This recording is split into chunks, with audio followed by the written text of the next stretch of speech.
Hi மக்களே, tata அல்ட்ராஸ் நம்மகிட்ட சேல்ஸ்க்கு வந்திருக்குங்க. எக்ஸ்ஜெட் ப்ளஸ் வேரியண்ட்டுங்க. 1.2 பெட்ரோல் இன்ஜினுங்க.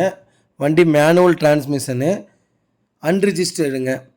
வண்டி கிலோமீட்டர் வந்து 300 கிலோமீட்டர் ஓடி இருக்குதுங்க.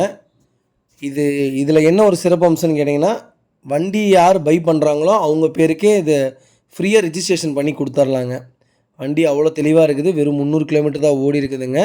வண்டி எடுத்திங்கன்னா நீங்கள் தான் ஃபஸ்ட்டு ஓனருங்க. இதோட ப்ரைஸ் கேட்டிங்கன்னா நம்பவே மாட்டேங்க. 8,50,000 கொடுத்துர்லாங்க. நேரில் வாங்க, நெகசபிள் தான், இன்னும் அனுசரித்து கொடுத்துர்லாங்க. இதோட ஃபுல் டீட்டெயில் வேணும்னா மறக்காமல் எனக்கு வாட்ஸ்அப் பண்ணுங்கள், கால் பண்ணுங்கள். கடைசியில் நம்பர் கொடுத்துருக்கேன். ரொம்ப ரொம்ப நன்றிங்க. மறக்காமல் நம்ம சேனலை சப்ஸ்கிரைப் பண்ணுங்கள். சப்ஸ்கிரைப் பண்ணாமல் நிறையா பேர் பார்க்குறீங்க. சப்ஸ்கிரைப் பண்ணி பார்த்தீங்கன்னா எனக்கு ஒரு மோட்டிவேட்டடாக இருக்கும். ரொம்ப ரொம்ப நன்றிங்க.